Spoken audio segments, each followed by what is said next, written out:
Hello everybody, welcome back to my channel. Welcome back to my first ever HB90 planning system goal video. Hi, my name's Fox. If you are new here, I make planning and lifestyle videos with a focus on living my life with my mental health struggles. I have anxiety and I have ADHD, and these definitely affect my day-to-day, and including my planning systems and including especially my goal setting systems. So this is my first time filming a video about HB90. I debated a lot if I wanted to do a front-facing video or a top-down video, and I'm still not sure which one is going to be the best. So it's possible part of the way through this I'm going to be like, let's switch to top-down, and we're going to have to change it up, but we'll see. I also want to start with, this is probably going to be a long video. I'm going to go through today how I did set up my HB90 planner for my first time ever using the HB90 bootcamp. And I'm also going to go through my Q1 plan. I know it's the end of Q1. We're coming up to the start of Q2. That begins on Sunday. Well, not the quarter itself, but the planning for Q2 begins on Sunday. So I know it's the end of things, but this is just kind of how I had the time in my schedule to actually do this. And I wanted to make sure that I talked about this before Sunday because you can enroll now for the course. So what's HB90? It is a planning system by Sarah Cannon. I know I talk about her all the time in my vlogs and my Plan With Me's. She's awesome. She is an author, and she also does planning and motivation and goal setting videos, and she has set up this system called the HB90 system, which is a goal setting system that sets out your goals in 90-day increments. So it's set up into 4 quarters for the year. You can jump in at any quarter. So it's Q2 is starting on April 1st. You can jump in at any point. You don't have to start at Q1, you can start at Q2. If you want to do that, the course is open for enrollment until Sunday, until the kickoff call on Sunday, March 17th. So if you're watching this now, I'm gonna have the links below for how to sign up for her class. Definitely take a class. You can find videos on YouTube of those of us who use it and how we use it, but nothing replaces taking the class. Like, definitely do it. I took the class for the first time at the end of December, and Q1 started in January. I didn't actually get started I think the first week of January I was starting in on it, but I wasn't like ready to go by the time Q1 started. Like, I tried to do along with the boot camp, but the boot camp came out on one of my work weeks. So also, if you're new here, I work 7 on 7 off. So 7-day rotation, it switches every Wednesday. So I either work Wednesday through Tuesday or I'm off Wednesday through Tuesday. So I have a non-traditional schedule, and I was kind of like unsure about how a planning system that's really structured would fit with my work schedule. And it turns out that the HB90 has made it so much easier to look at what I'm doing, plan my week, plan my month, plan my quarter. I'm gonna give you all the information at the end, telling you about how it really has like seriously made things better for me in my goal setting life. But let's start at the beginning. Okay, what is HB90? So as I said, it's a 90-day goal setting system. So every 90 days, you start a new quarter, you do all your pre-work, get ready for the quarter, and you are ready to go into the quarter feeling like you know what you want to work on, what you have to work on, and also what you thought maybe you should work on, but you don't actually have to work on. And so you're not going to waste your time working on it because you're going to work on the things that you decided were worth your time. That's a big part of this. So we'll get into that. If you do the boot camp is 7 days long. It kicks off with a call on the first day, a live video. I was not able to attend this because I was working, as I said. And you can watch that on the replay. And the rest of the week's courses they roll out every morning, and you go at your own pace. So it doesn't have to take you 7 days. It can take you 7 days. It can take you however long it takes you. That's okay. It can take you, I don't even know how long it honestly took me from when I started. I wish I had written that down, but you go at your own pace once it rolls out, and you can start and stop. She gives you different videos every single day. You'll see too when you do the boot camp, I'll show you. See, this is the thing, okay? This is why I don't know if it's going to work better if I do a front-facing video or top-down video, because I'm going to be constantly referencing stuff in here, and I'm going to have to take out my pages.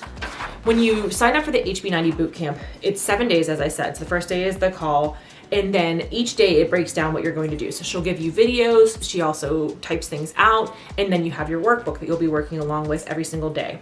And so you go day by day. I don't recommend cramming, like if you're trying to catch up, cramming more than one day into the same day, because you really need to take time and think about these things. If you have ever done prep work for something like Power Sheets or Moxie Life, then you kind of have an idea of what you're going to do, but it's going to be, I think, even a little bit more in depth with this than it was with those, I think. So you can go at your own pace, but I definitely will not go any faster than the 7-day breakdown. I would let it take at least 7 days because it's good to like have your thoughts marinate in themselves. You know how like sometimes you make the pasta and it's like good, and then the second day after it's been marinating longer and you reheat it as leftovers, it's a little bit better. It's brains. Brains are like that, right? So everything is printable. This is an entirely printable system. You can also do a digital version if you are a digital person. And the nice thing is that Sarah has it on there broken down into different styles. So if you're a Sunday start person, Sunday starts your week. If you're a Monday start person, if you want to do daily pages, or if you want to just do weekly pages, if you want to do 8.5 by 11, or if you want to do an A5 size, she has it so that you can do it, put it into rings, put it in. I put mine into a 3-ring binder. So the first thing I did once I enrolled in the class, before I even started the class, but once I enrolled in it and knew I was taking it, I went to the store and I bought myself a binder that spoke to me, a gradient pink binder. And then I made myself a cover for the binder, and the cover for my binder has Richard Simmons telling me a motivational quote, because that's what motivates me. Richard Simmons saying, "I believe in you. Hey Fox, look at you going after your dreams. You're worth it." So if you don't have Richard Simmons at home, store-bought is fine. You can just buy whatever kind of binder speaks to you.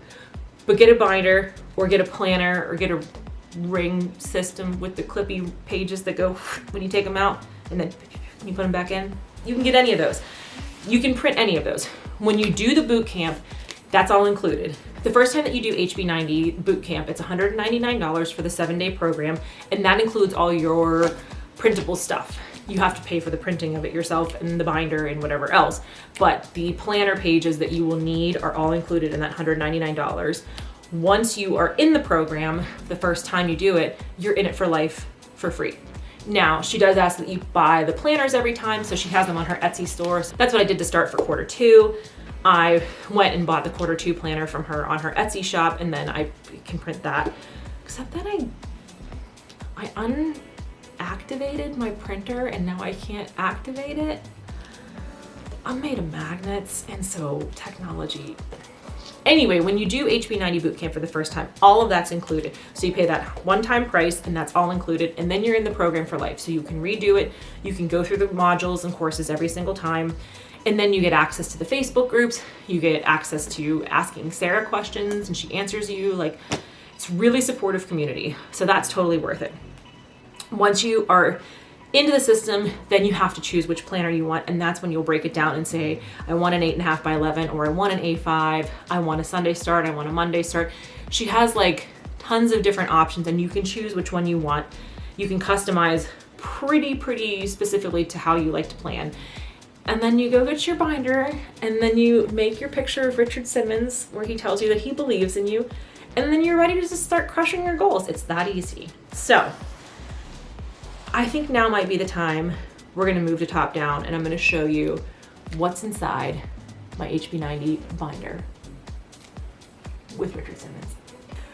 I've tried filming this multiple ways. I can't decide what the best way is. I thought at first maybe I would just do a walkthrough and then do my own answers to it. I think that's gonna make this super long and maybe redundant in some areas. So I'm just going to do this. I'm going to work through this with you, showing you my process and how I did it.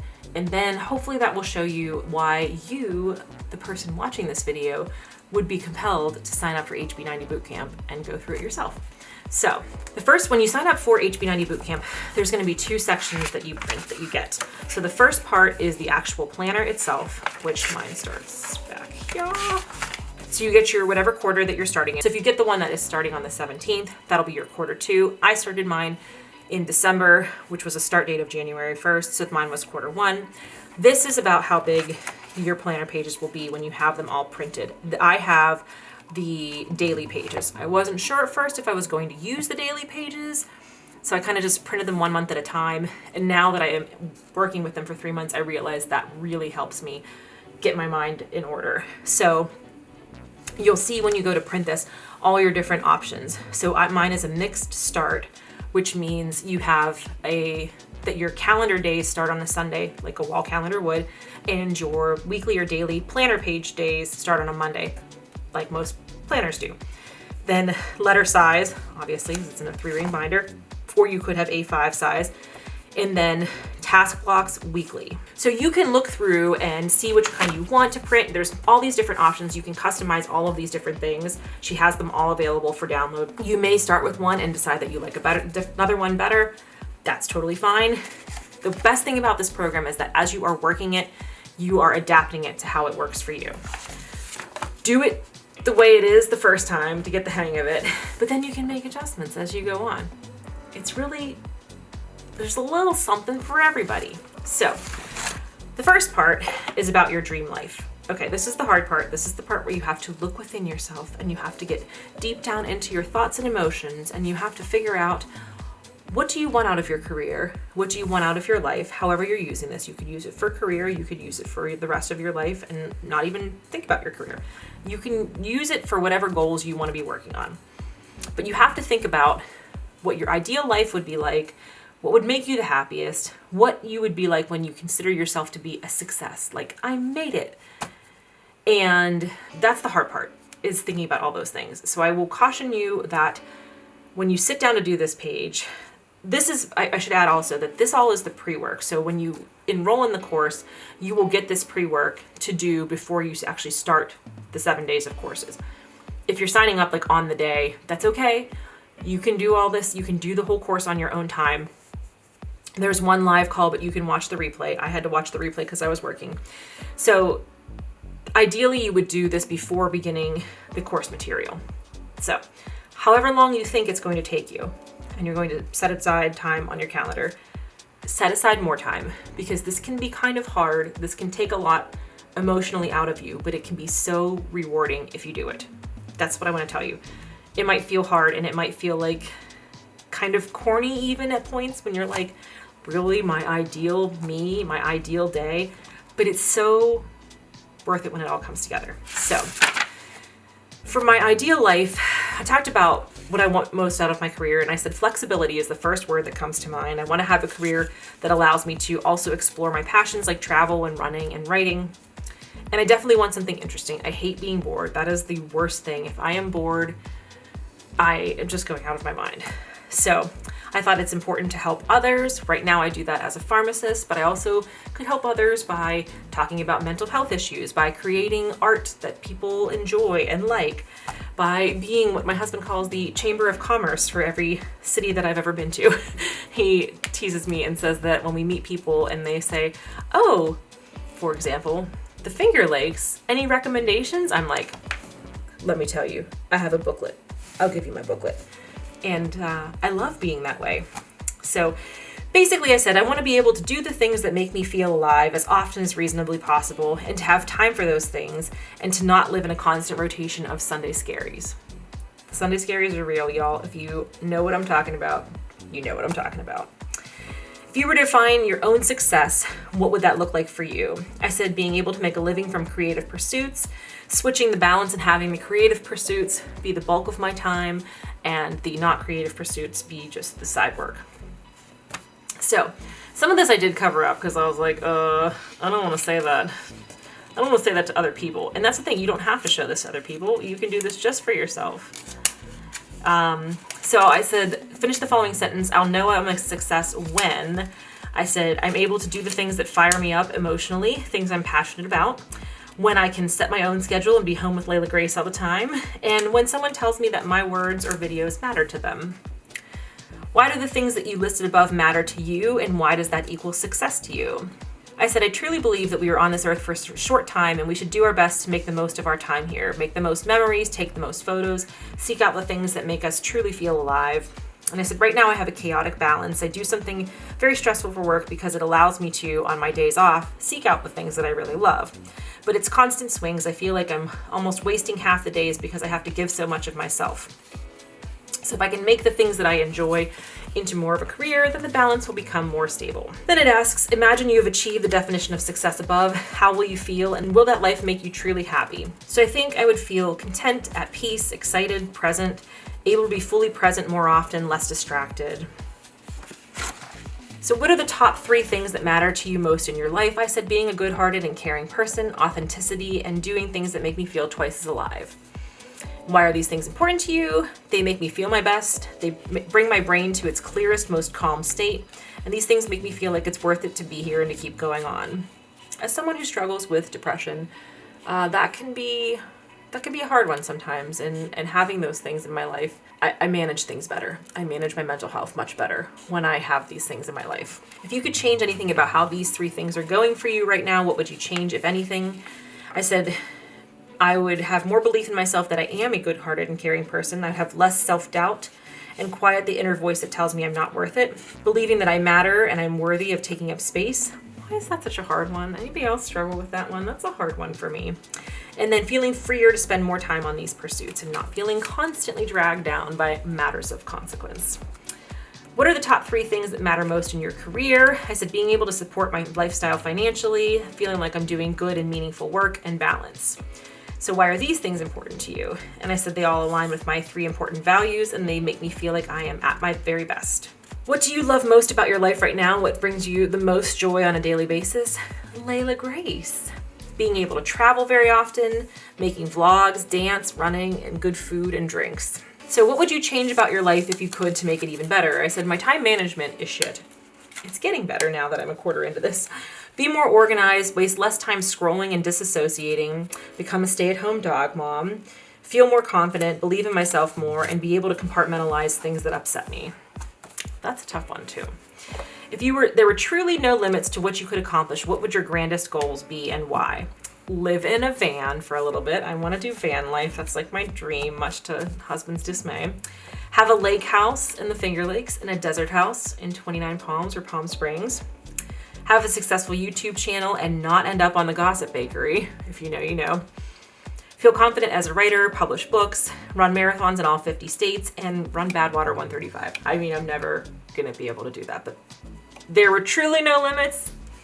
Badwater 135 is an ultra marathon in Death Valley, 135 miles in like the peak of summer heat in July every year. It is my dream race. I would never be able to do it. I have really bad heat tolerance, but I would love to do it. It's my dream if there were truly no limits. What do you think is holding you back right now from achieving the life of your dreams? And I said, my life is a mess. I'm disorganized, behind on everything, still just learning how to manage my ADHD and being able to function like a grown-up, and I'm so tired on my work days. So if you are new here, I was not diagnosed with ADHD until I was 40. And it made so much more of my life make sense once I finally was diagnosed. But I am still learning a lot now that I have this framework to understand myself better.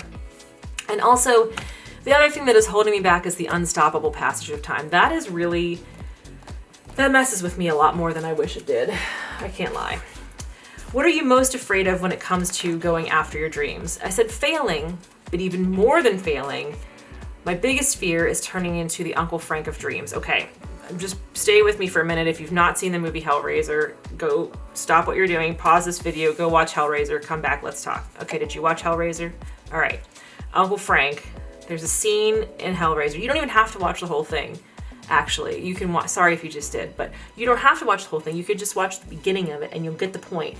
There's a scene where Uncle Frank says, "It's never enough." All right, Hellraiser's my favorite horror movie. That's why we're going here. There's a scene where he says, "It's never enough." Okay, and so like husband and I have watched this movie.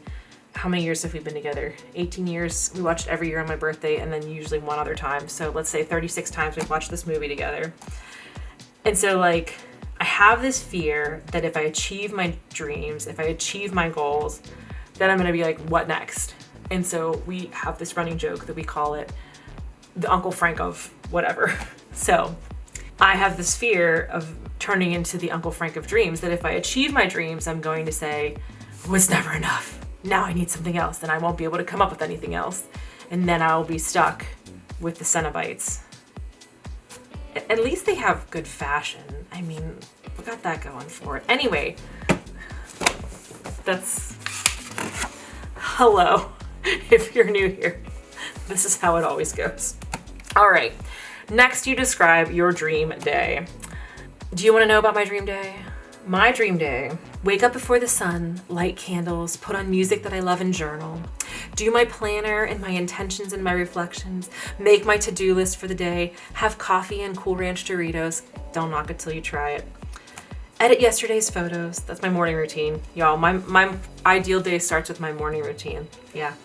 Go for a hike or a trail run, see all kinds of cool shit, and get right with nature. That's what I do immediately after I finish my morning routine. It's never raining. Unless I am like, ooh, it'd be good to go on a rainy hike today. Then Layla, Grace, and I go somewhere and we get lunch outside. And then we probably go to a cemetery. And maybe I'll volunteer at the shelter. Maybe I'll go and do midday enrichment at that point of the day. Or maybe I will get up even earlier to do my morning routine so I can walk dogs for the early shift. Then I'll spend the afternoon being creative, writing, scrapbooking, sitting in the cemetery, goal planning. And then I'll come home and I'll have a good cocktail or a glass of wine, eat something really delicious for dinner. And then after dinner, we're gonna watch a movie or watch a TV program, and it's probably gonna be true crime, or maybe it's gonna be a documentary about something else, or we could just watch Night at the Roxbury again because it is the best movie ever. Or I guess we could watch Hellraiser again. Do an actual wind down routine. I'm really bad at that. I'm usually just stay up until I fall asleep on the couch and then come upstairs, read in bed, and then snuggle with Layla Grace. That's my ideal day. This sounds pretty nice, right? That sounds pretty relaxing and chill, and I'd be really, yeah. So then they ask, in your dream day, how much of your time was spent writing? And I was actually a couple of hours. How many times in real life right now do I give myself a couple of hours to write? I don't ever. But in my dream day, I do. So next we ask, what things outside of work and career do you absolutely want to make time for, and why is this important? Travel, obviously. It inspires me and fires me up, gives me reasons to go on. Scrapbooking, because I love the process and I love the results. I love looking back at my old scrapbooks. Running, dance, lifting. I definitely get adrenaline from exercise and it helps me calm my brain, and I don't have enough time for it now, which is true. It's balancing that, especially with marathon running, is very hard. World of Warcraft. I hardly ever play World of Warcraft, and I love it. It's so fun. I play with my mom and my aunt, and I need to make time for that. And volunteering. It's another thing that I have a hard time giving myself space for. So I have my one regular shift at the shelter, but I would like to pick up more, and then I'll just get antsy and worked up in my mind. So when you're thinking about your ideal life and career, are there any other thoughts or feelings that come to mind? What are your greatest fears? And I said, I worry that I'm so behind I'll never get caught up. I'll never be able to go after my dreams. I'd love to make my own schedule, not worry about management things. And I'm failing at time management, balance, and focus. I find that even when I have time on my schedule to work on things that I like, I can't put them in order in my brain. So I get overwhelmed and I find myself not doing anything. That is a big part of my ADHD right there. I have so many things that I want to work on. I can't sort out the order that I should do them in, and so I don't do any of them. Thanks, I hate it. On a daily basis right now, how do you feel? And how is that different from the way you'll feel when thinking about your ideal dream day? So I said, lately I'm doing much better because of my recent diagnosis and treatment, but I still feel overwhelmed, disorganized, and cluttered. I feel like sometimes it's not worth starting because I'll never get caught up, but I still want to do those things. So then I feel stressed and upset with myself for not trying. So I feel often stuck in this cycle, trapped in a loop that I can't fix or stop. That's the biggest thing for me. I feel like I want to do these things, and then I'm well, it's not even worth starting it because you're never going to finish it. You're never going to follow through. But then it's not just enough to be, oh, I'm not going to do these things, okay, and move on. It's I'm not going to do these things because I'm going to just fail. And then I feel guilty for not trying. So it's just this loop. So I said, thinking about my dream day, I imagined a very content and satisfied Fox who was present emotionally for all the good things. There wasn't stressful overwhelm, maybe a nice overwhelm, gosh, I have so many cool things to do today. Oh my God, this hike is so beautiful, I can't function. But the panic and chaos feelings were absent.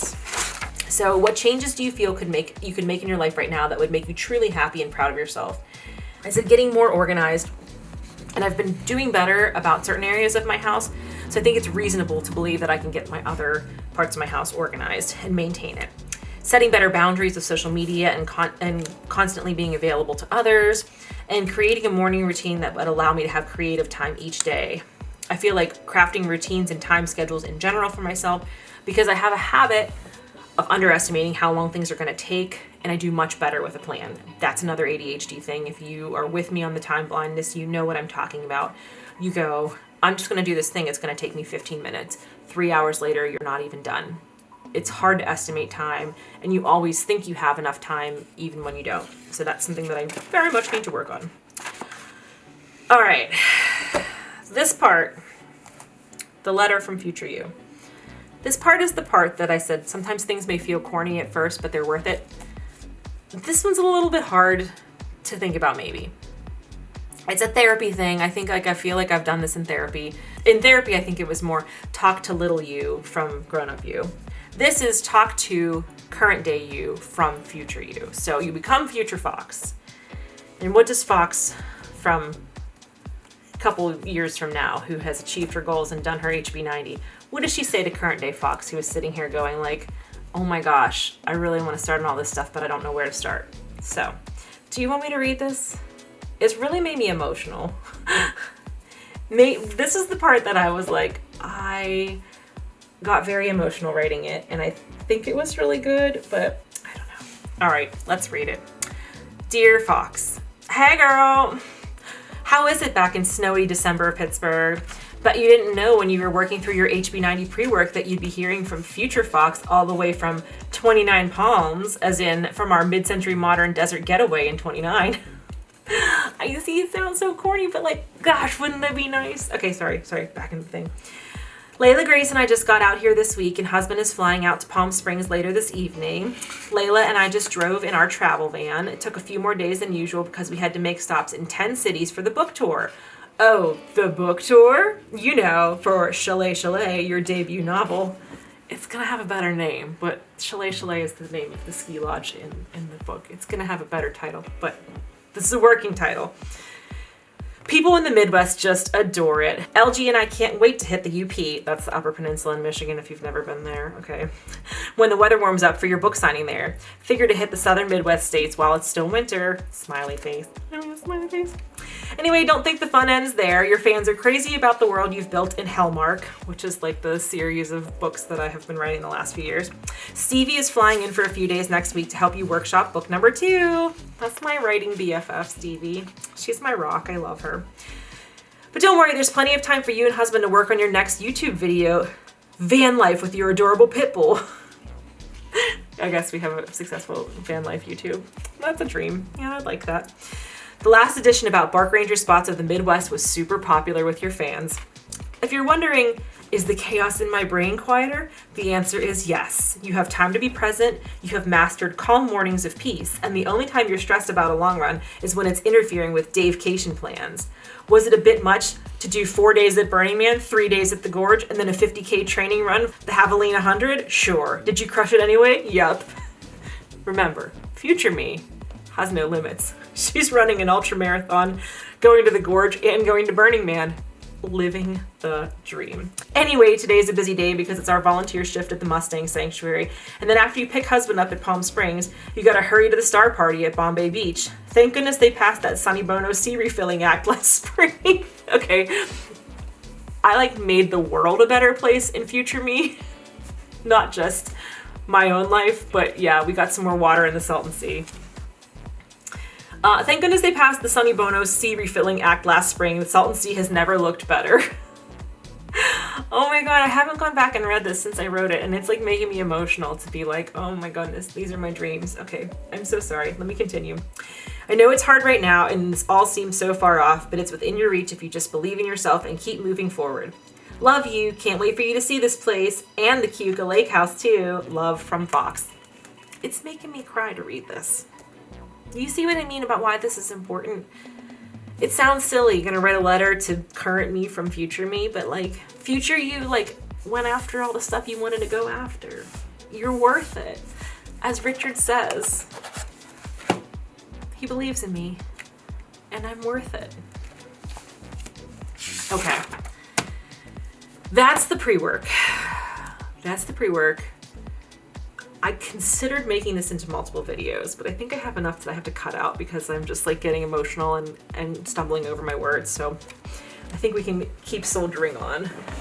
I'm supposed to be doing laundry. Oh well. So then we get into the actual planner part of the boot camp. Once you have done all of the visualizing and Cindy had a word for it and I can't think of what it was. All of the emotional hard work. That part we have done. Now we're gonna get on to the boot camp. So you get the checklist. I did all of this. I didn't check everything off apparently. It's becoming clear to me as I'm going through this. But your first day, some of the things on the first day are a bit of a repeat of what we did in the pre-work. So now when I'm going through to do my quarter 2, which is gonna, what is going on out there? This is the slowest moving loud fire truck. So when I go through to do my quarter 2 setup next week, I am gonna go back and do these things because I haven't done them since the first quarter, but these are kind of similar to what we just previously did. So I didn't feel that I needed to redo them. I felt like this was pretty much already covered.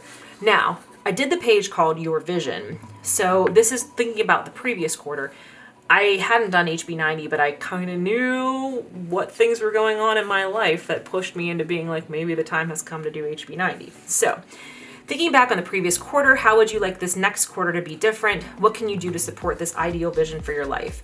I said I want it to be less chaotic because last quarter was so much burning the candle at both ends, being in behind mode, and things take longer whenever I am behind, and then I get even more behind.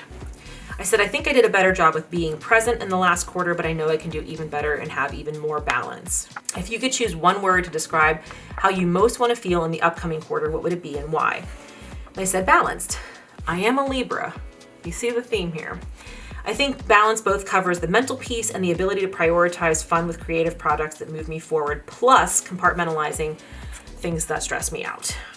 In order for this quarter to be a success, what is the one thing that you most want to accomplish? So I said 3 things on here, which I was like hoping to translate into my goals. So I said, number 1, getting my house tidy and decluttered. If you have ADHD, you know what I mean. It's so much harder to get your thoughts to go into a nice order when your house is not in a nice order.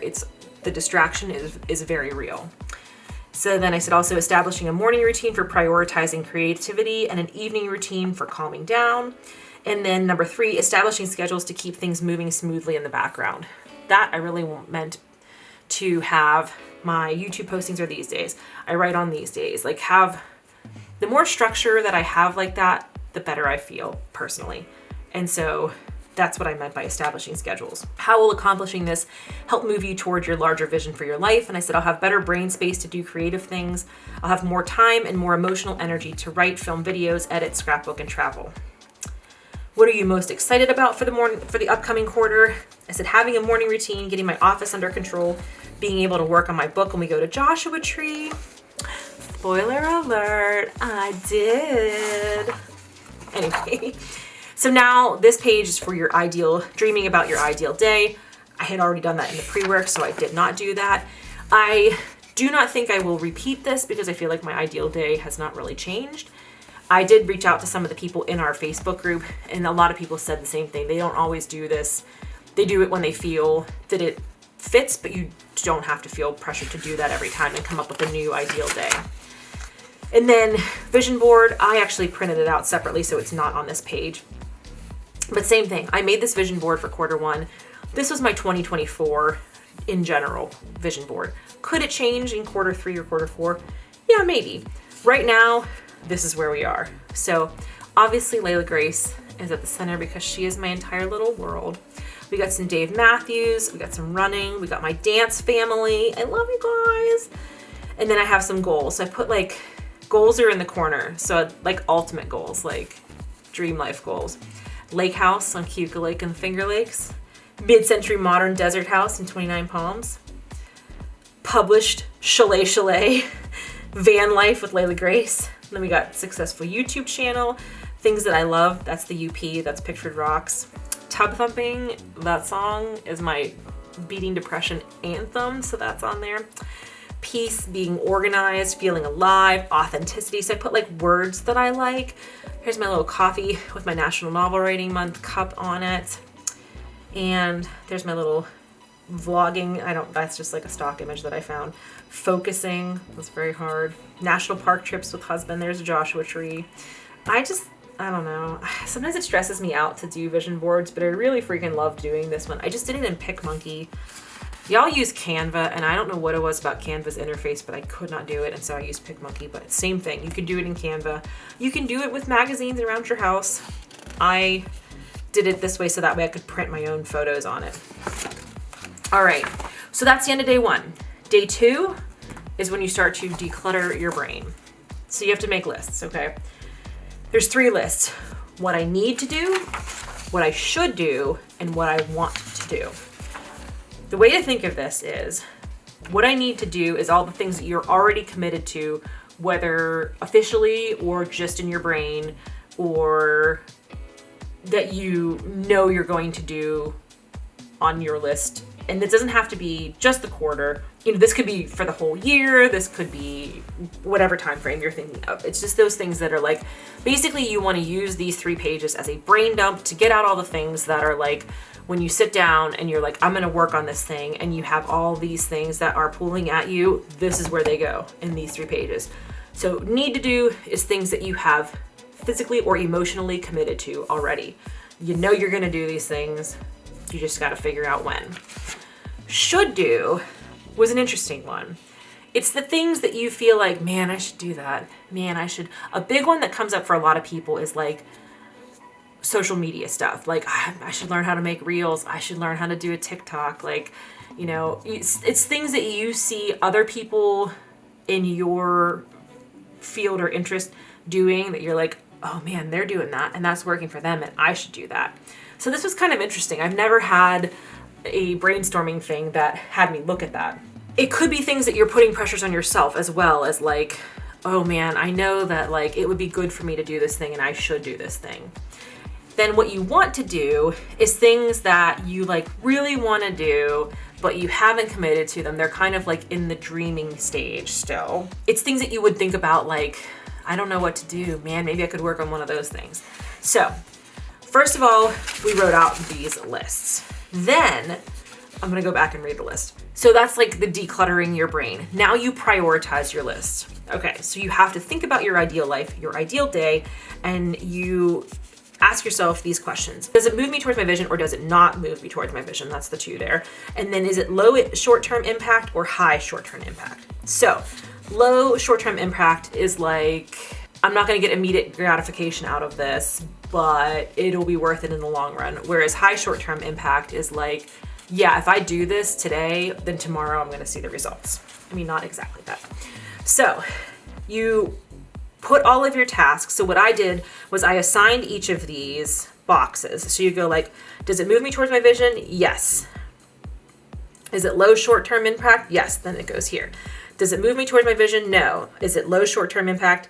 No. It's high short-term impact, so it goes here. And then I gave each one of these a different color. I underlined it. The way to break this down is if it moves you towards your vision but has low short-term impact, it's an important task. It's a long-term priority. So like you need to do that, but you might not need to do that right now. If it doesn't move you towards your vision and it also has a low short-term impact, it's not important. Get rid of it. Forget about it. It's not part of your life anymore. She doesn't even go here. If it moves you towards your vision and it has a high short-term impact, that's your top priority. So that's your sweet spot. That's like, man, that's your easy peasies on your list sometimes that are like, I can do this and it's gonna make me feel good right now and I can do it quickly and it's gonna move me towards what I'm working on anyway.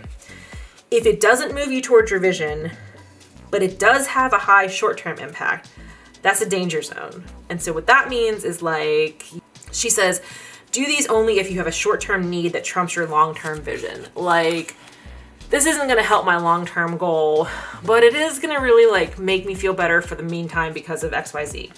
So you wanna be like prioritizing your 1s and 2s, your sweet spot and your important tasks. Your 4s, they don't even go here anymore, so forget about them. And then your 3s are like, that's the thing that it might be easy to waste time on and you need to evaluate, should I waste time on it or not? So with these little color schemes in mind, you go back and you look at your lists and you say what these things are. I didn't have any what I needs to do that fell into the unimportant.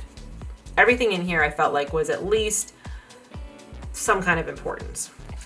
The things that I felt like were my danger zone were, I had a volunteer thing in January. I'm also a blood donor, and like, once you're a blood donor, they call you all the time. And like, I know I'm going to donate blood, but like, they want me to donate blood like all the time.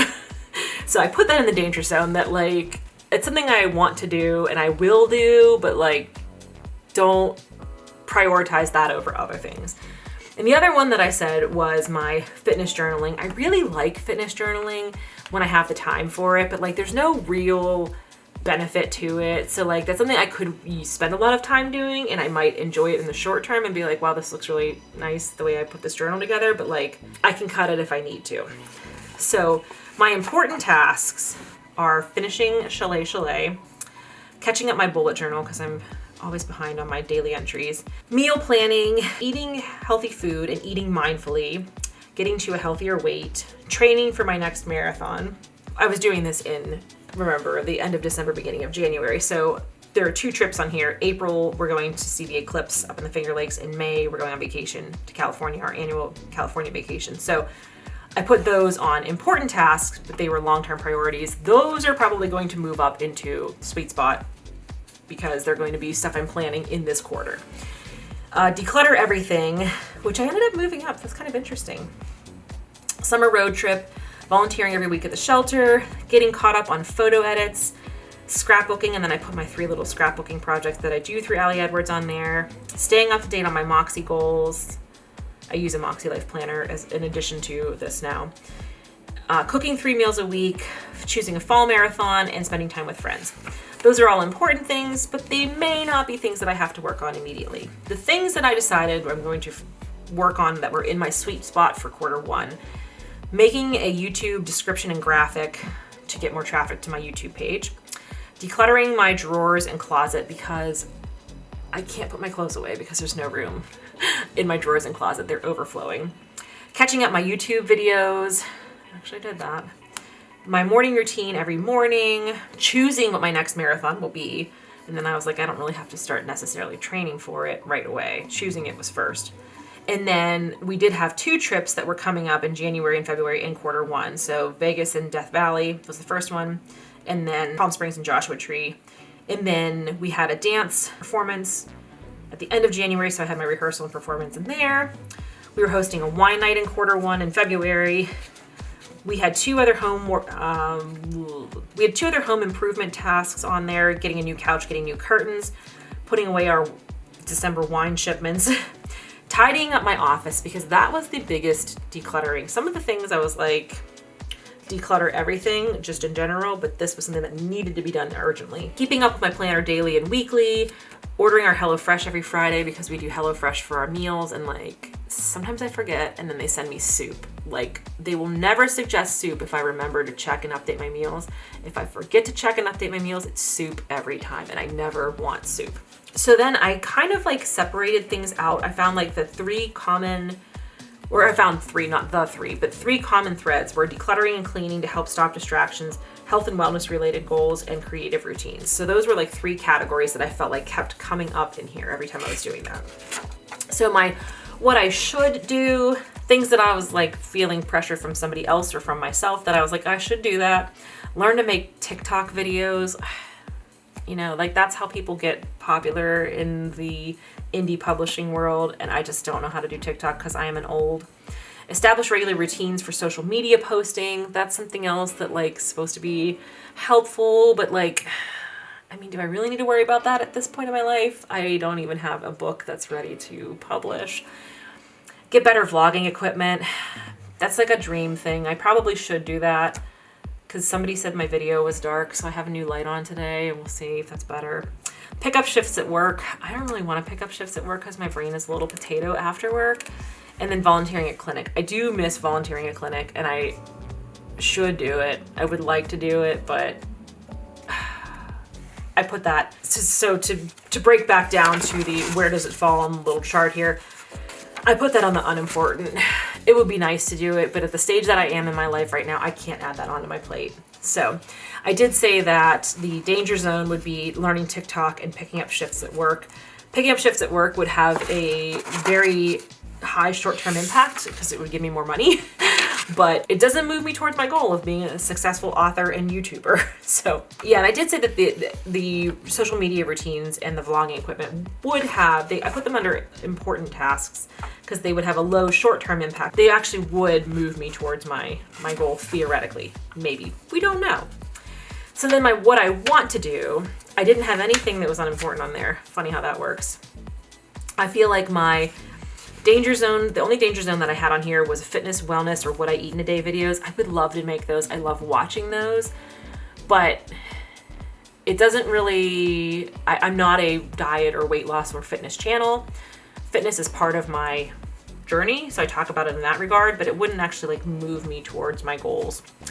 So the things that I said were important tasks for the long term: remodeling the bathroom.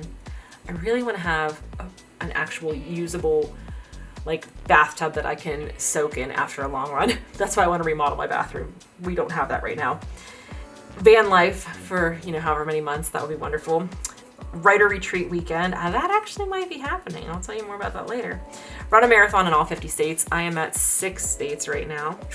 So, you know, long-term planning. Redo the hallway, closet, and floors. Like, these are things that like I definitely want to do them, and they will lead me towards like better happiness of enjoying my life, but they're not urgent.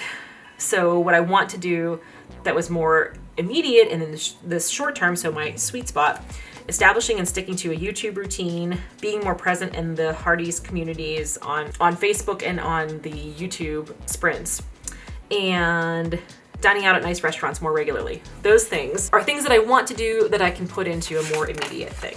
So we prioritize our lists like that.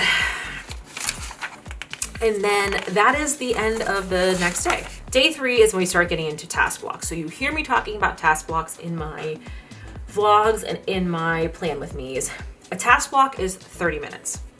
And this is how we set up our day with HB90. Okay, the first thing that we did is we filled out our pages. So as I said, have a weird schedule. So you may have only one of these pages. I printed a second one because my weeks vary. So on my long work week, so we rotate on Wednesdays. So on my long work week with a Monday start, Monday and Tuesday I'm off. That's where we are right now. It's Monday and I'm off. And then I work Wednesday, Thursday, Friday, Saturday, Sunday. On my short work week, I work Monday, Tuesday, and then I have the reverse off. Wednesday, Thursday, Friday, Saturday, Sunday. So it made most sense to me to make 2 separate weeks to help me see my task blocks. So the first thing that I did was I went through and I was like, you have these little times here on this, you can put in whatever times you want. I like to get up at 5 a.m. because I'm a morning person. So I whited out what was originally in there and I made my own time schedule. If you're a night owl, you can change it. If you work overnights, you can change it. You can do whatever you want. So what I did was I was like, okay, my wake up time is usually like 5 a.m. during the week, or on a weekday, then the day that I'm off, sometimes I won't wake up until 6. I'll sleep in until 6. But I like the mornings. That's my like happy time. As you remember from my ideal day, getting up before the sun goes up. So you block off all the stuff that you can't do anything about. So you block off your wake up time, you block off your nighttime, bedtime, and then you put in your day job. So my day job, I accounted for commute time. Thankfully, I live pretty close to my store, so I don't have that long of commute time. And then I blocked off how much time I'm at work, including my commute. That takes a big chunk out of your day. Then you put in your other things. So I'm a runner, so distance running was a big part of what I have in here. So I blocked off, these little blocks for me were fitness for each one. So on my long work week, I usually do my long run on Sunday and my shorter run on Saturday. On my other week, my long run I typically do on Saturday with my group, and then Sunday is my shorter one. Or when we were having rehearsals, we had dance on Sundays and I wasn't doing a shakeout run. So I have both of those in there. So these little things that are circled, you can color code this. I think that's the easiest way to look at this. So for me, this color green was work. And then this color green was like stuff that was time that was also taken up, but it isn't work. The things that are outlined in this pink are my workouts. So I gave myself basically 3 task blocks, 90 minutes each day for workout. Now, am I working out for 90 minutes a day? Well, no, but like that includes getting into my workout clothes, doing my workout, turning off the Peloton, changing and showering after my workout, stretching. Like it includes all of those things. So I tried to account, like give myself more. That's another thing I would say. When you're doing this part, give yourself more time than you think. So like, yeah, technically I work 9 to 7 these days, but like I need at least 15 minutes to get to work. So I gave myself a full half hour to get to work. So that's like including getting dressed, grabbing my keys, grabbing my lunch, getting out the door and driving in. So I put work in first. I put my wake up time. I put my bedtime. I like to go to bed like 10:30 at the latest. Like I'm an old person. And then I put all my little workouts in, and then you're left with, that's the time that you have. Oh, I'm sorry. I am a volunteer at the shelter, so I have my dog walking shift as every Thursday that I'm off. So I put my time in for that. And again, our shift is 7 to 9, but I included extra time to get down there, to come home, shower, change out of my dog clothes. You include more time than the actual event is taking you. And then I get my lash extension, so I put in time. I do that every other week usually. So I put in time for that. Those are my non-negotiables. Those are time that's already allocated for things that I do every single week. Once you have that done, the next part is to figure out where your task blocks are. You could look at this and you could be like, well, from here, okay, on this one, from 6:30 a.m. until I have to leave for dance class at 6:30 p.m., that's all open. So I have 12 hours worth of time blocks. So I have 24 time blocks. Do you really have 24? Are you really gonna work on your goals for 12 hours a day? No. You're gonna get lunch. You're gonna take a nap. You're gonna pet your dog. So you have to build in this buffer time. The nice thing about buffer time is that when you build in that buffer time, you have that opportunity if you're on a hyper focus, or you're in the middle of a big project, or you're feeling really motivated about what you're working on, to use that buffer time for your goals, but you don't have to. When you look at this, you go, on a Wednesday, I have 12 task blocks total. I could use more than 12 task blocks because I have this buffer time if I don't have anything else that I want to do there. But you don't have to. You have to build in that time for yourself. That's like the biggest thing that I have learned from this is like, I have to build in that extra time, because if I don't do that, then I'm gonna be trying to do work constantly on my goals, and then I'm gonna get burned out, and I'm not gonna do them anyway. And then I'm going to have to do something else, like take a nap or pet my dog or whatever, and then I'm gonna be disappointed in myself because I didn't do these things. So you have to build that buffer time in. I cannot stress that enough. That was a hard thing for me to learn because I'm a former gifted and talented kid, all right? I see open space and I'm like, I'm gonna make my dreams come true. You're gonna make your dreams come true, but you also need to decompress sometimes. Like you need a minute to like think about things. You might want to go to the store. You might have to go to the grocery store. Like I don't have a consistent day that I do that, so that's gonna fall in one of these buffer times. So build in the buffer times. Don't be afraid of the buffer times. The buffer times are your time. They can become your goals, but they don't have to be your goals. And that way you don't have any guilt if you use that buffer time for something that's not your goals. So that was the biggest thing, was figuring this out. Am I gonna redo this now for quarter 2? I am, because I'm getting further into marathon training. So quarter 1, I set aside 4 task blocks or 2 hours for my long runs, and that was usually enough. I'm getting into like 15 to 20 mile runs now for my long runs. I'm gonna need like up to 5 hours depending on the day and how long my long run is. This video is gonna be 400 years long. So what I went through, and I said, you know what, every morning I wanna have my morning time, and my morning time includes some of the things, the goals that I'm working on. My morning routine is part of my goals for this quarter. So I put in that time that I want to give myself between when I wake up, like when I'm on a work day, between when I wake up and when I have to start getting ready for work. That's all my creative time. That's all my morning routine. So I put that in. That was pretty easy to do. And then I saw how much time I was giving myself in my work days, and I kind of extrapolated that to be like, okay, I want to do a similar time for my days off. Now I could do more. So like tomorrow morning, if I'm feeling super motivated, I can move my speed work up to later in the day and use more of this time together. But I don't have to. You have that flexibility. You can change this as you go. So, and then I know like every night when we watch, one of my goals that I'm working on this quarter, and it will be also quarter 2, is trying to edit my pictures. I have a huge backlog. If you follow my vlogs, you know about the backlog because you see me update it every month. It's a huge backlog. So one of my goals is to be working on that every day. I know I do that while we watch movies in the evening or when we go to the cage for dinner. So I was like, okay, I'm going to do at least an hour, so 2 task blocks every night, except for the only night I didn't put it in was Wednesdays because I don't get home from dance until like 9:30. And sometimes I'm just too tired. I just eat dinner and go to bed. So, but those were like, okay, the easy ones I could put in. And then it was like, just fill it in and kind of estimate. And then this could change. So when I go through and I do my quarter 2 planning, I might be like, I'm going to actually leave a little bit more or leave a little bit less. I don't know yet. We're going to see how it goes. But this gives you your framework for how you're going to structure your weeks and how you're going to structure your days. So you go and you add up. So orange is my task box that I have open for my goals, and you can add them up. So, okay, so on a Monday that I'm off of work, I have 14. Same with a Tuesday. On the days that I work, I have much less. And then you add up how many all of these are, and that's your total task blocks for the week. So on my long work weeks, I have 63 task blocks. On my short work weeks, where I have more days off, I have 75. And that's still allowing for all this buffer time for going to Kohl's, going for an extra long walk, hanging out with my friend and watching Saturday Night Live, whatever. That's still accounting for all that other stuff. This is like, but I still have this amount of time to work on my goals. When you do this, if you don't have a weird schedule and your schedule's the same every week, you're probably only gonna have one of these pages. The next part that was so helpful to me was this month planner. Okay, so these are all of your weeks. You go in first and you put in things that you know are going on. So we were going to Death Valley and Vegas, my mom and me. I knew we were doing this. I was not going to get anything done. I mean, I had a little bit of time in the morning on a Friday that I did my planners and worked on my creative projects before my mom got up in the morning. So I knew I would have like a little bit of time, but much, much less. So I looked at what my week would be. This is going to be my short work week. So Wednesday, I normally would have 12. Well, guess what? I was on a plane all day.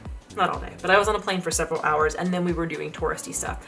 So I figured probably I would use 2 hours on the plane to work on creative projects. So then I said, okay, I'm gonna lose 10 of my regular task blocks that I would normally have that day.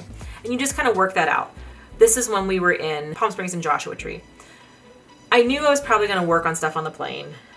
And I knew I would still have some time in the mornings because I wanted to focus on creative work while we were out there because my story is set in Palm Springs. That's my place where like everything feels more alive to me. So I knew I would have good creative energy. So I didn't subtract as many hours, as many task blocks from these days as I did from the ones with my mom because we were just focusing on touristy stuff, sightseeing, whatever. Then I knew on the 24th, we were hosting a wine night. I knew I wasn't going to do any of my creative time at all and work towards any of my goals because I was going to be hosting an event.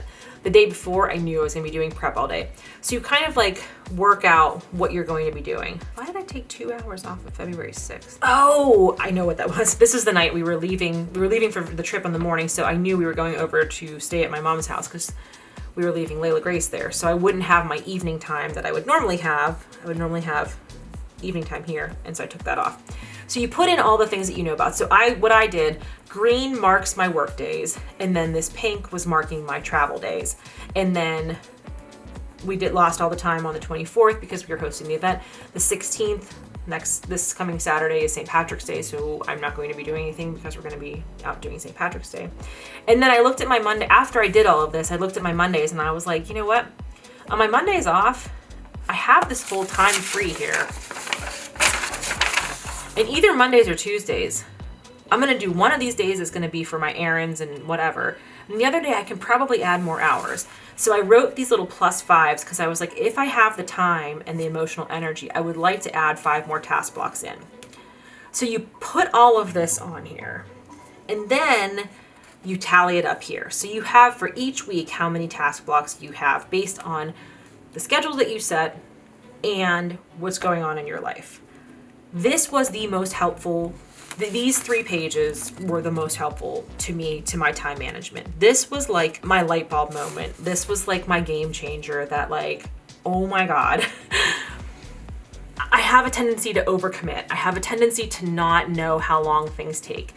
and really looking at this and being like, these are non-negotiable times. And these are the times that you have to yourself to do whatever you're working on. It was like, okay, now I know how long I'm going to work on these things because I know how much time I have. Like this was like a visual, I think I'm a visual person, and I think that this was just like, whoa, this is like Keanu Reeves, Bill and Ted. Whoa. That's what it was to me. I was like, this is the moment when I was like, this was worth every moment that I have spent in this course, like so much. So this was like your worksheet, and then she gives you this other page in here too if you want to like a clean copy of it to go through once you start to work things out, because as you can see, like I've made adjustments to things as time has gone on, or as I was doing the pages in here, but to me it looked fine. I didn't feel like I needed to rewrite it, but you can rewrite it, and it's a little bit more divided up on this page, so you have that option. Then we move on to our recurring tasks. So then the final part, this is day 3 still, right? Yeah. The final part of day 3 is your recurring tasks. This is kind of maybe hard to know. This is like things that you are already doing that are like kind of in the background. So she said, make sure that you set aside 30 task blocks for your HB90 each quarter to like reset up for the next quarter. And then I was like, well, monthly, I try to do my monthly goal setting in my Moxie life. So I figured that takes me 2 task blocks. It takes me about an hour at the most. So I set aside 2 task blocks per month for that. And then weekly, I put in originally my YouTube things that I do every single week. I ended up making this into one of my goals. So I ended up moving this stuff from here, but I did kind of work it out. That's something that I do every week. I choose my planner spread and get it ready. I film my plan with me, I edit my plan with me, and then I edit my vlog. The vlog filming just kind of happens off the cuff as the week goes on, so I don't put time aside for that because it's not scheduled time, but these are my scheduled things that I do with my YouTube. So the recurring tasks, you may not have a lot on here, depending on how you think about it. You may want to put every day I do my morning routine, and my morning routine is 3 task blocks or whatever. Yearly, you could be like, I have to do my taxes, and so I have to make sure that in quarter 2, I set aside that many hours. You know, I couldn't think of anything yearly.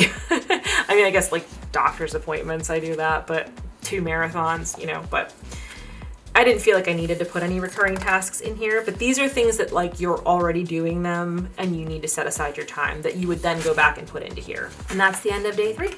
Woo! Welcome back. I had to take a break because I was filming for literally like 3 hours last night. We're back into it. We're starting today with day 4. As you can see, I put some tabs in here. So this first tab was for my like actual task block setup pages. So this one is for my goals, and then this one is when the actual calendar starts. So you can do however you want with that, obviously, but I felt like these were the 3 most important chunks. So the first thing that you do is you brainstorm your potential goals. So to start, you're gonna look at goals, projects, and tasks. So your goals are your big things. And she wants you to set a goal where there's a number attached to it, but it's gotta be something that's like out of your control. Like, I'm going to get 500 followers or whatever. So you're gonna work towards it and see if what you do works for that, but you don't have final control over the number. Then you have projects, which are the things that you're going to do to reach your goal. And then you have tasks. So each project is made up of multiple tasks. So you break it down. Goals are the big overarching things, then projects, then tasks. So you'll see when I made my goals, they have numbers attached to them, whether or not I will actually achieve that. So my first one was to tidy my office to increase my productivity by 2 task blocks a day and reduce my anxiety by 10%. I mean, that would be great. Do I have full control over that? Not necessarily. I'm just assuming that if I have a tidier office, I'm gonna spend less time looking for things that are missing, less time feeling overwhelmed. So that's where I'm thinking I'm going to get these 2 numbers from. My next potential goal was to build a consistent YouTube posting routine to grow my channel to 150 followers. I started at about, I think 101 or 102 followers. Do I have any control over who follows me? No. Do I think that doing these things will help grow my channel? Sure. Establish and stick to a morning routine to improve creativity. I didn't put a number amount on there because I didn't really know how to assign a number amount to creativity, and then I said dedicate time each day to moving forward on creative projects so I have the brain space to finish Chalet Chalet. So again, I don't really have control over whether or not I have the brain space to finish Chalet Chalet, but I feel like if I dedicate time each day to my creative projects, then moving into quarter two, I'm gonna have that energy. So then I broke this down further for my YouTube specifically to how I wanted to do my posting schedule, like just did some brainstorming there. So then once you have brainstormed everything, it's time to make it official. Make it official. So I set 3 goals. You will never set more than 3 goals. You don't have to set 3 goals. You could set 1 goal or 2 goals or 3 goals, whatever works for you. And this could change quarter to quarter. You may have a quarter where you're like, I have this one thing I have to focus on and I only have 1 goal. Or you have a quarter where you're like, balls to the wall, we're gonna do 3 goals. I was very motivated at the beginning of the year and I chose 3 goals that I felt like I could work on. So goal number 1 was to tidy my office to increase my productivity by 2 task blocks a day and reduce my anxiety by 10%. And then you say why you chose the goal. So I said, I know my office clutter is distracting me constantly, whether I feel it consciously or not. I also waste so much time looking for things, rearranging things, and losing things.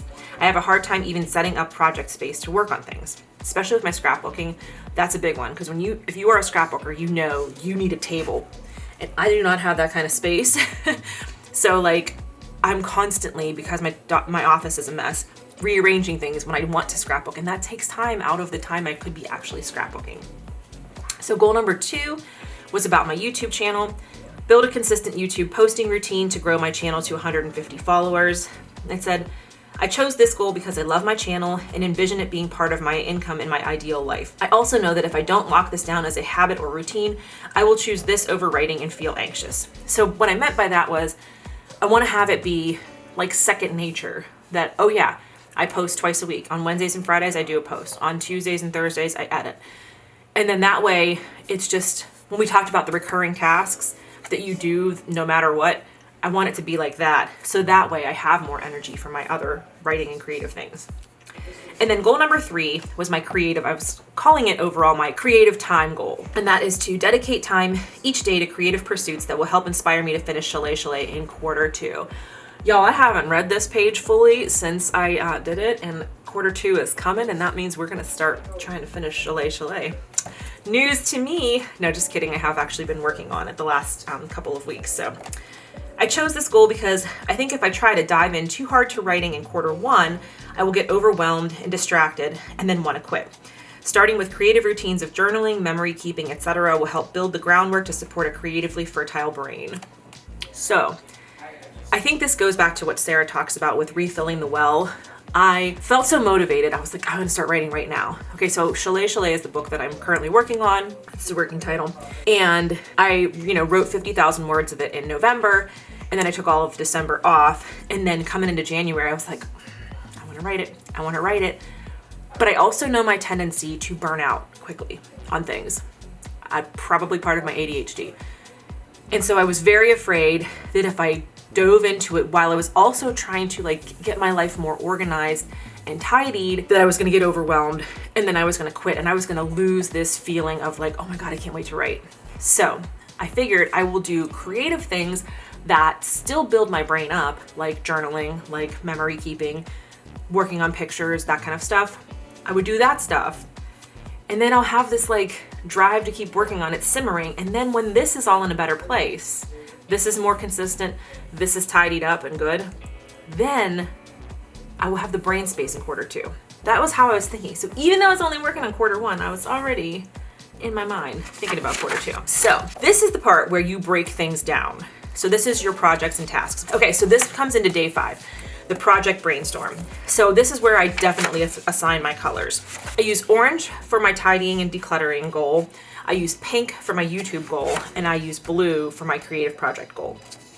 Will I maintain these in quarter 2? I might, because I'm just kind of used to those colors now. So what I did was break down my goal of tidying my home and especially my office into the projects. And then this is the hard part. Estimating how many task blocks each of these things are going to take. This is really hard. Again, this is another one where you think oh, I have to sit down and do this. Give yourself more time than you think, because you have to estimate these time blocks. And it can be challenging to think about for example, when we get to my creative goals, editing photos, I was I don't know how long it takes me to edit so many photos in so much time. So I actually sat down and set a stopwatch before I actually put this goal in here. I set a stopwatch to see how long it would take me to edit 50 photos. And it turns out if I'm like focusing, I can do 50 photos per task block. So that's what I use. But sometimes you have to like work that stuff out. So this may take you longer than you expect to put it together. These were all of the projects that I had. So the projects that I had for my first goal about tidying and decluttering. Declutter my drawers. So I estimated 1 task block per drawer, and there are 14 drawers, and then I gave me a little bit extra, so 15. Declutter my closet. I did that separately, separate task blocks. Put away the big office stuff that has a home. So my office was a mess. If you have followed my vlogs, you know the situation that it was in. So like there were like boxes of things that needed to be put away in the closet or put away in another room or upstairs in the attic, whatever. So that was that. Then I have sort and put away my ephemera, which is all of my like business cards, brochures, maps, booklets, menus, all the stuff that we save from travel that goes into my scrapbooks. Then I had a specific one for sorting and putting away my scrapbooking kits. So I have stories by the month, I have One Little Word, I have December Daily, all through Allie Edwards. So these were their own two separate, they're both sorting and putting away, but they were the two separate things. Then I had a project to organize, purge, and sort my washi tape because my washi tape was like overflowing. There was a whole vlog about that if you're interested. Sort and put away the other items. So I had like mail that we had gone through that we had to file. We had books that we had bought. I had to make like a separate to be read shelf so I could keep those track of all those. The ones that were read I had to put away in the regular shelves. So I kind of like made just a category for those things. Set up my planner video apparatus. So I have like my tripod that I'm using right now. I have my tripod that I use for Vlogmas. Like any of my filming stuff was just kind of all over the place. So I had to find a space for that. Tidy my desk. And then Layla had her pen out still in our room and she hasn't used it in years. So we wanted to put that away to have some more space. And that was like a whole process because that was emotional too. Like putting my baby's pen away because she's the grown-up puppy now and she doesn't need it. Getting new curtains for the dining room. And then there were 2 things on here, getting a new couch and decluttering the hall closet that you'll see whenever I went and did my task blocks for the whole quarter, I realized I wasn't gonna have time for those. So husband was like, dude, I'll handle the couch, don't worry about that. So I said, delegate to husband. And the hall closet, I still would like to do.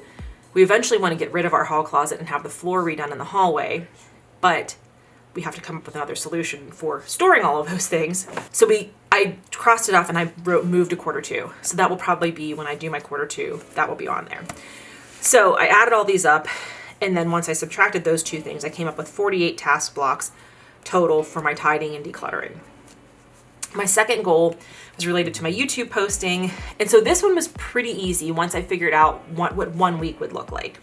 So first of all, I do a plan with me every week and I do a vlog every week. The vlog, I kind of film as I'm going along, so I don't really have to set aside time to film that, but I do have to set aside time to edit it. The plan with me, I have to set aside time for both, and I also have to set aside time to choose my planner kit for the week, and then most of the time I have to print it and cut it on my silhouette because I usually do printables. Now I do have, January I found a whole backlog when we were doing the decluttering of sticker kits that I had purchased. So that was like, saved me a major amount of time. But I figured probably 1 task block or 30 minutes each week to print the kit and cut it. And then I gave myself 2 task blocks each week to film it. I usually film about 30 minutes of footage for my plan with me, but I wanted to include setup time because I have to set up my tripod, tear down time, putting all my supplies away, all of that. So I gave myself 2 each week. Editing the plan with me, usually with plan with me is about twice as long to edit as it takes as the video is. So if I have 30 minutes of footage, it usually takes me an hour or so to edit it. So I gave myself 2 task blocks each week for that. For the vlogs, I usually give myself, I assume that it takes about 4 task blocks or 2 hours to edit a vlog most weeks. Now, you will see when we went to break these down further, I realized as I was going through that the weeks that we go on vacation, those vlogs take me like at least twice as long. So I wrote a note here when my mom and I went to Death Valley in Vegas. that our vacation vlog ended up being 58 minutes long, and it took me about 6 or 7 hours to edit. That's because in those I put more details in. Like I'm less chatty in my vacation vlogs. I'm more like showing you where we are and what we're doing. So I have to put more writing in, more notes in about what's going on. Sometimes I have to put in a still photo to be like, oh, you know, I forgot to film this, but here's where we were, what we did. So they do take a lot longer. And so I'm gonna account for that in quarter 2. That was something that I learned as I was going through the quarter and working things out. So I made myself a note so that way I know going into the next quarter to set aside more time so I can look at the weeks that we're gonna be traveling, because we will be traveling quite a bit in quarter 2. That's gonna be interesting to see how my task blocks line up there. So, edit the vlog, typically 4 task blocks a week, vacation weeks accepted on that. And then I have to make a thumbnail, write a description, and do a title. This is the hardest part of YouTube for me. I'm very bad at that. I'm very bad at summarizing what happens in the video. I'm very bad at coming up with a catchy title. When husband and I had a blog for years, he always did that part of things. I should hire him and make him do my YouTube stuff too. But even though that doesn't seem like that big of a task, I gave myself a full task block to do that because I know I struggle with it. So 2 task blocks a week, one for the plan with me and one for the vlog. Then I really wanted to do goal videos.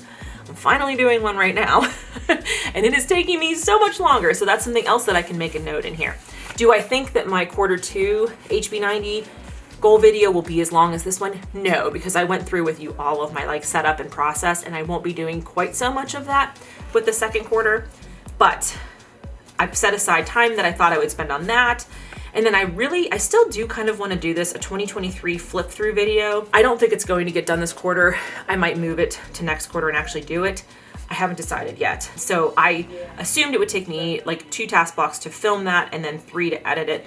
Basically what that is, if you don't watch planner videos, it's when you take your previous year's planner at the end of the year or the beginning of the new year, and you flip through each week and talk about your spreads and, you know, go over the whole week, the whole year in a review. The 2 big things that I wanted to do to make my channel look more professional was to make a channel description and update my channel graphic at the top. The channel description, so I estimated 2 task blocks for each. I ended up using more than that in the end. I really did, because I ended up watching videos. I did it on the plane, so like I downloaded videos and then I watched them on the plane and then I made my notes.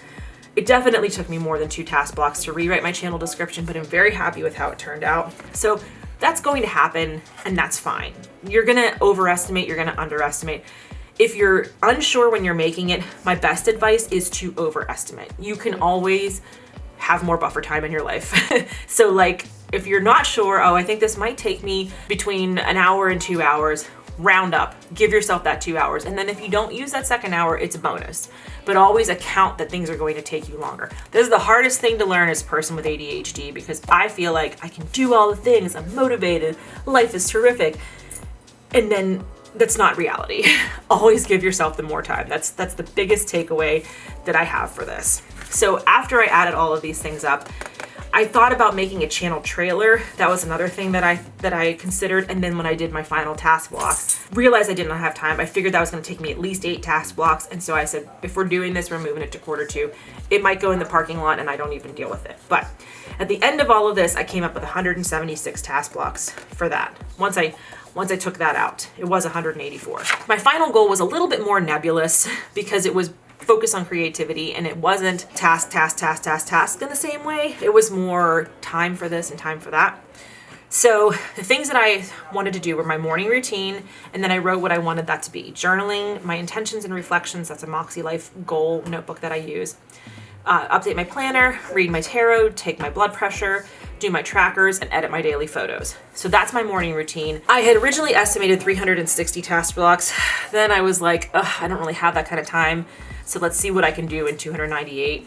And then you can see I did a lot of editing on this one. The purple was my editing once I went through my final task blocks. It's still not perfect. I think, you know, to keep a goal like this for my quarter 2, I'm gonna have to do some more adjustments. But so then setting up my yearly setup in my bullet journal, which there's more trackers in the beginning. There's my weather tracker, there's my allergy tracker, there's my reading, movies, running, all of those things I set up once. So I said 6 task blocks. It took me longer than that. I will know for next year I have to set aside more than that. And then my monthly setup, which is my challenges, my habit trackers. I have 2 habit trackers, my meal plan, my fitness plan, all of that stuff. I assigned 4 per month, 4 task blocks per month, so 12 total for the 3 months. This is what I was talking about with editing the photos. I like sat down and timed how long it would take me to edit a certain block of photos. And then to be realistic, Monday and Tuesdays on my work week, I really don't have as much time. So I said, I'm only going to give myself, typically I want to edit 100 per day as my goal. And I do track that in my Notion. But I figured on Mondays and Tuesdays, knowing that I have less task blocks on my work week, which you can see, we look at this, I only have 6 task blocks those days. So I accounted for that. I wanted to do a Heart Breathing's writing sprint once weekly, which would be 2 hours, so 4 task blocks per week. I really have not been doing those until the last couple of weeks. Weekly goal check-in, I assign myself 1 task block per week to do that, which is about what it has worked out to. And then 1 little word, I was trying to assign 10 task blocks per month to work in. And then I was able to look through and add on where I thought I had 5 days that I could take more of my buffer time to work on that. I have not really done that. That has been one goal that has not worked out this month, this quarter. So I'm not going to go into like how I've done on all the goals, I don't think, in this video, because that's just too much. But I'm looking back on this for the first time really to see how these have lined up for the first time in a little while. And it's like, okay, now I get it. So this was by far and large my biggest chunk of task blocks. And I cut it down. I was like, okay, well, let's be more realistic. Let's be more realistic. Let's check this out. What can we cut here? And I still had 565 task blocks for the quarter.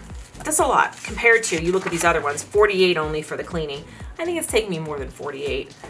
But sometimes it's hard to tell because I've done other types of cleaning like tagged onto this, and 176 for the YouTube project. So then finally, my last one that I set aside was HB90 and my monthly goal setting.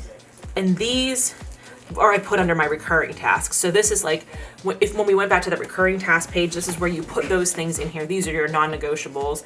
So I'm assuming 30 task blocks or 15 hours, which will be the next 2 weeks to plan quarter 2, and then 2 task blocks for my monthly goal setting that I do in my Moxie life. So I set that aside. So this is the part that's really hard. Now that I have assigned all of these task blocks, all of my projects that I have to do, and assigned what I assume the task blocks will be for each one, including my recurring tasks here, you go back to your little quarterly plan here, this bubby here, and you add up every week, all of your task blocks here. All of those add up, and then you get your number.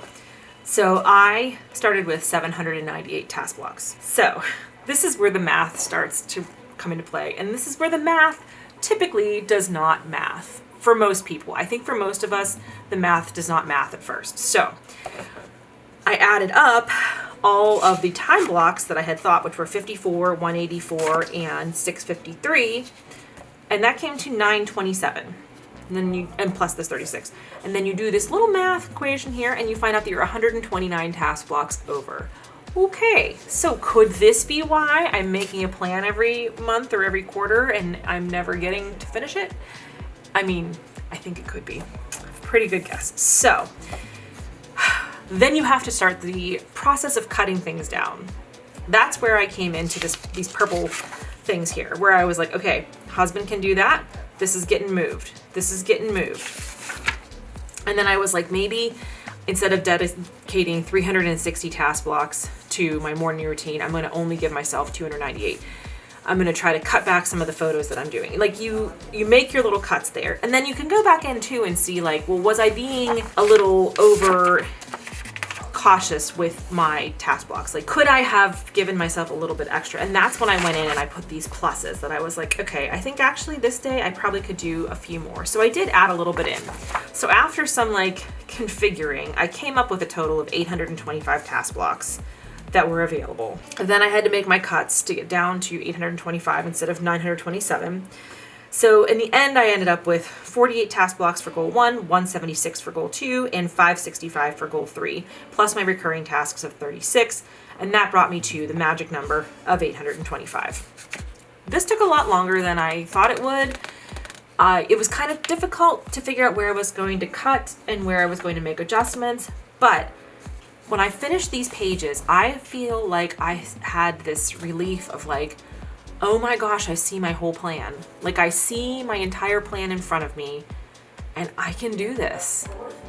I felt like, all right, you know, I feel like you know you have to make cuts, obviously, because you have to fit into this time block here. But then you know it ahead of time. So you know, I'm not gonna bite off more than I can chew. I mean, you might still. And I have found over this quarter that I have done that in times.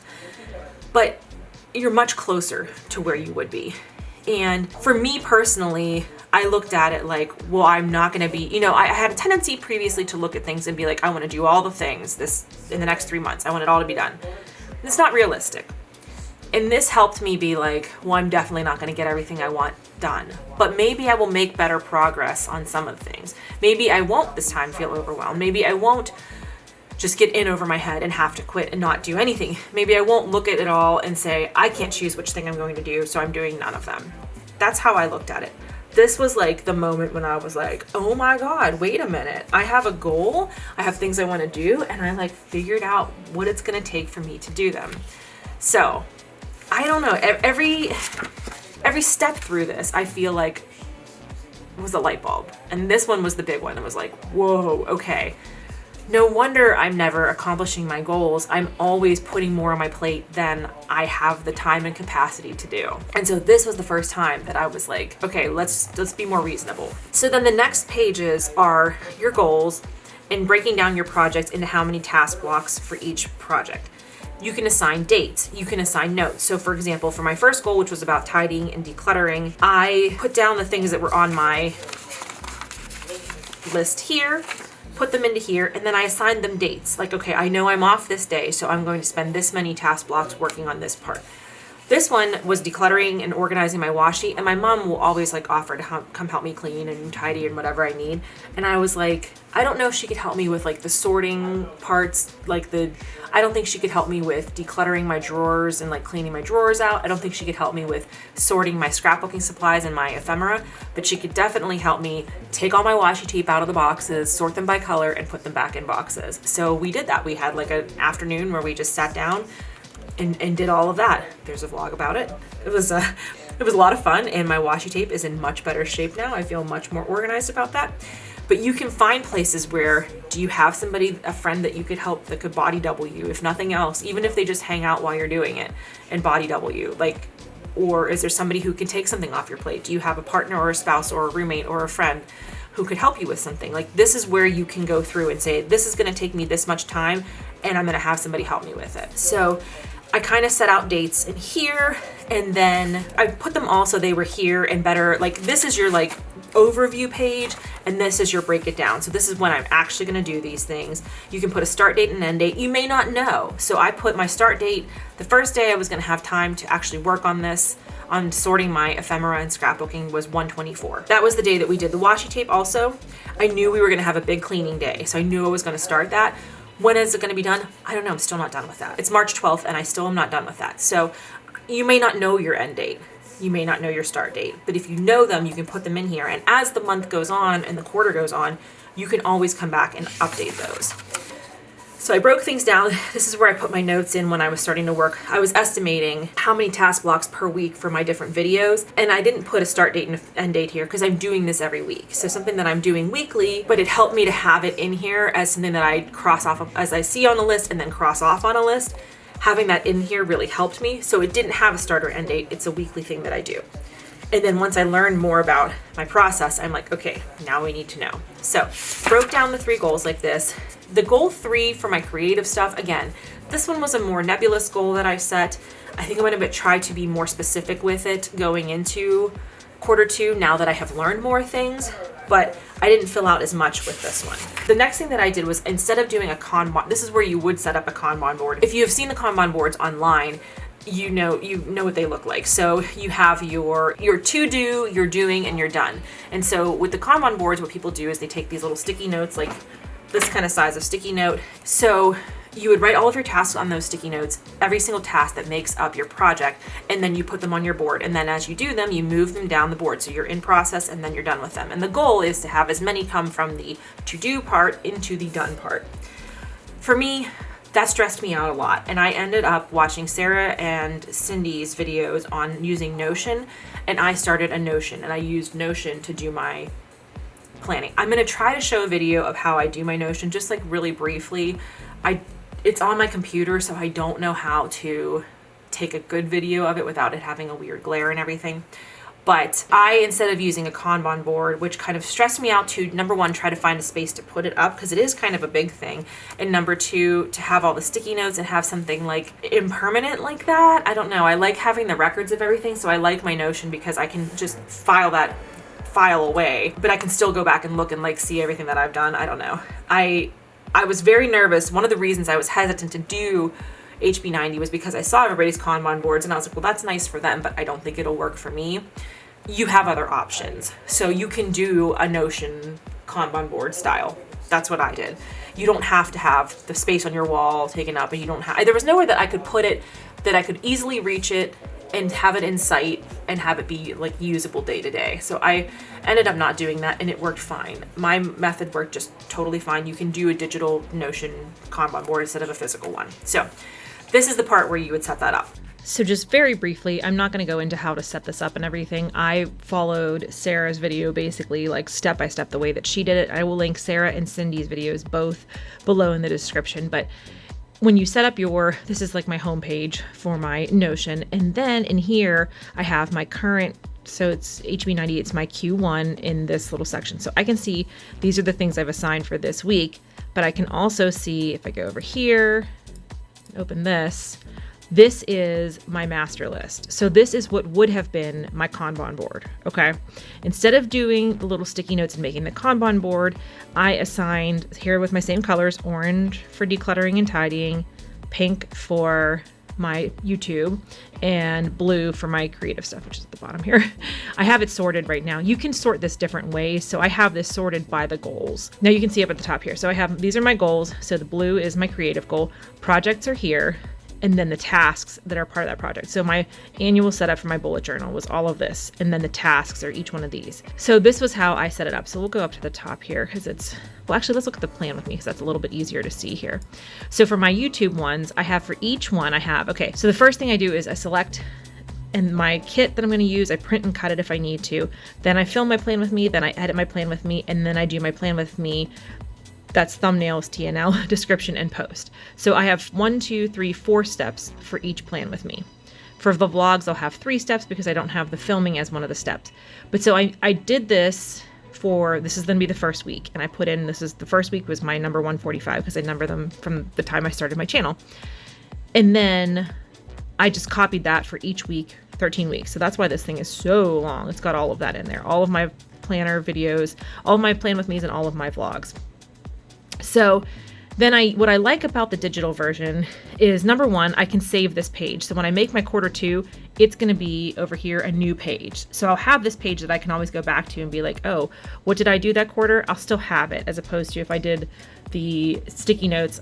Some people like to take the sticky notes off and like throw them out, and it's like a ceremonial thing, and like everybody has their own method. For me, I want to be able to like look back at this. You can assign dates to it, which I did for some things. Some things I didn't assign dates. I think I'll probably be more diligent about assigning dates for quarter 2 once I go through and do it. Now that I know what works and doesn't work. When it's done, you can change the status to done. I haven't been super thorough about that. But when I complete everything, I do check it off over here. And then once you check everything off at the bottom here, you can see this 63%.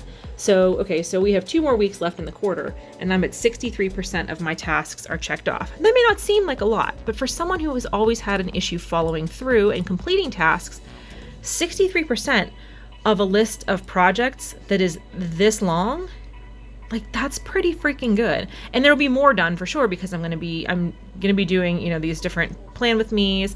I'm doing a goal video right now. That's what I'm editing right now. So that's almost done. Like, there will be more things that get checked off between now and then. So it'll be even higher than that by the time I'm done in the next 2 weeks. So for me, having that little running total down here, that percentage, was always that has always been motivating to me. I really like that aspect of Notion. So not a huge amount of detail to show you here, but this is how I did my Kanban board. I did it as a Notion list so that I can keep track of it here. So that's the digital version that I decided upon. The last page to go over in here is the future project planning. So this is like when you have ideas of like, I want to do this, but I don't know when, you can put this into here. I just put some ideas here. Like for example, one is my marathon training plan, and keeping that in mind, I talked about this earlier. Once we get into quarter two, my runs are getting longer. So my long runs are going to be, instead of like 2 hours or 2.5 hours, up to 4 to 5 hours when I have my 18 and 20 mile runs. So that's something I said, keep that in mind when I'm making my time blocking for my task blocks for how long. If you remember, I have my runs listed on my planner as time that is not available for my goal setting. I need to remember to set up more time. I guess actually on Saturdays I did set up 1, 2, 3, 4, 5, 6, 7, 8. I set up 8 task blocks of 4 hours dedicated for long run on Saturdays on my week off. So actually, I kind of have it in there. But that's including getting dressed, applying anti-chafe for 25 minutes, packing up all my food and water, going to the run, running, coming home, showering. That was accounting for all that. So it might even need to be longer than that when I'm getting into these longer runs. So you can kind of put your ideas here, and then as the quarter is going on, you can come back and add stuff to here. Then if you know specifically for the future when you're going to do things, you can put this in here. So for us, our travel season is going to be starting in April. So we're traveling we're traveling the first weekend of April for the eclipse. So that, and then I'm going to go wild in Dallas. Then in May is our big trip. Then in June is my marathon. Then at the end of June is Davecation. So like, I know we have all this travel coming up, and then our big family road trip in August is coming up in August. So that's going to require a ton of planning. So I knew one of my goals for quarter two is going to have to be travel planning. I'm going to have a goal, because it takes me a long time, especially like the California trip that we do every year. We kind of know what we're doing. That's mostly already set up. When we do these big long road trips, it takes me a long time because I have to plan how far we're driving each day, get our hotels, make sure they're dog friendly, and then find stuff along the way so we're not just like driving on the freeway bored out of our minds. I like to stop and see things. We want to see as many national park sites as we can. I do a day-by-day itinerary, like down to the like mileage and time, specifically for the whole day. And it takes me a long time, and I really need to dedicate time for that, because otherwise what happens in previous years, the past 2 years that we've done this, and the weeks before the trip, when I'm doing my final planning, I just kind of abandon everything else. I'm like, I'm not going to work out. I'm going to order takeout. I'm not going to cook healthy food. I'm going to just focus on this, and I want to have it be less chaotic and crammed into the end. So I knew for sure that's going to be in quarter two. Do I know anything about quarter three or quarter four yet? No, quarter four is going to be probably for sure fall marathon. I know that, but I didn't really put that in there. I figure like marathon training is always running in the background of my life. I didn't need to account for it specifically yet, but you can put anything like that. If you know for sure I have this important thing, we have to go to a destination wedding, or I know that we have a big home improvement project. You can put this stuff here so that it's out of your brain and you're not going to forget it, but you don't have to come back and look at this until it's time to plan your next quarter. So I ended up not using this milestones page. You can use this, I think, to do like, if you know, like my big goal is, say your big goal is, I don't know, finish Chalet. Then you could say, get to my milestone by January 1st would be, oh my gosh, I'm gonna have my outline completely written, or February 29th is gonna be, I'm gonna get to the big scene where they reveal the curse that's been placed on the ski lodge, or whatever it would be. You can put those milestones. I didn't really have any milestones. I felt like I broke my projects and tasks up pretty well, that I can see the progress on that. And that's another nice thing that I like about Notion, is as I'm going through and checking things off that I've done, it gives me a percentage of how many of my tasks for the whole quarter I have done. So that I have found to be very, very motivating. So you don't have that visual aspect with the Kanban board of the things moving down the board, but you do have that it's keeping a running total of your percentage of how much you have done. So I didn't end up using this. I don't know if I will use this in the future or not, but that is another page that's in there for you. So that's all of the pre-work. In the planner, then when you print it, you're gonna get these planning ahead pages, which I haven't used because I do have like a separate planner. And then each month has the monthly thing. And this is when I was talking about Sunday start versus Monday start versus mixed start. So I'm a mixed start planner. So my calendar starts on Sunday as the first day. But once you get into your daily pages, Monday is my start. So I did not know if I was going to use this or not. I ended up loving this. This has been, for me, the daily check-in. I don't check in every single day, but the days that I do check in, I do much better in my life. Like, I cannot even exaggerate. I'm not even making a bigger deal out of this than it is. So each week, you do your important notes for the week. So I didn't do it this first week.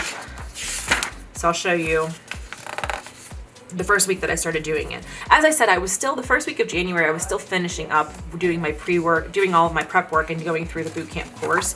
So I think that's part of why I didn't really start it until the weekend. So the way that I do this is, the first thing that I do is I go into this important notes for the week and I set up how many task blocks I have, and then I set it up by day. So I have that visual reminder of how much I have to do each day. Then when I did my Notion, I tried to assign dates to things. As you saw in this part, I assigned dates the best that I could, and then I made it a little bit more granular, assigning dates whenever I put it into Notion. Some things I didn't assign dates because I didn't really know, but anything that I knew a date, I put it in there. So I went and compared it to my Notion, and I said, okay, this is the week of the 8th through the 14th. I have 37 task blocks. That's not that many, but this is a week we were traveling. So I was like, what can I spend my time on? I have 37 task blocks. How can I break this down? Generally what I have done is, because I know I want to post my YouTube videos every single week, I put those in first, and I'm like, this is how many task blocks it's going to take, and I take those off the top because I know I want to do that every week. That is consistently every single week I'm putting this time in, and then I will build my other two goals around that. So this was a shorter week because we were going to be traveling, so I didn't have as much time. So I only really left, I think I used 6 task blocks only for the decluttering, and then I put myself a note here for next week, the 15th and the 16th, when we were back from our trip, that I wanted to do these other things. So you kind of use, I have not really used this as much. This is where you would say, okay, what I want to do, I'm estimating it's going to take me this many task blocks, and it's actually this many task blocks. I am not consistent about doing this every week. That might help me in the future for time management, but I do kind of do this on the fly. Like I said, with certain things, like the vacation video I realized took longer. Some of the creative projects take a little bit longer than I expected, so I kind of am working that as I go on the fly. I'm not consistently doing this every week. So once you set up, and then each week too, before you even go into this, you do this little weekly review, which helps me a lot. I do this in my Moxie life as well. And it's just, what are you most proud of this week? What challenges did you face? What will I do next week to make it a great week? And then you check in with yourself every week. Am I on target to hit my 90-day goals for goal 1, 2, and 3? What do I need to do to either catch up or continue to succeed?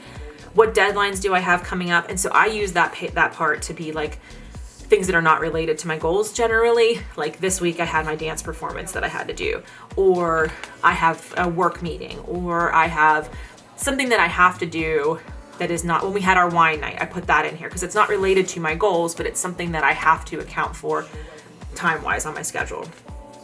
And then how is your overall mood? What can you do to continue to be happy and successful? And then any additional thoughts or notes for yourself. So you do that first, then you do this. Once you have this done, that's when you can start putting it into your planner.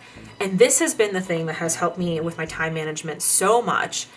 I kind of do this every single day. I don't really do this far in advance unless maybe I'm thinking about a trip or something like that. But what I'll do usually is in the morning, or the night before, or in the morning, I will go in and I'll be like, okay, what do I have for my day?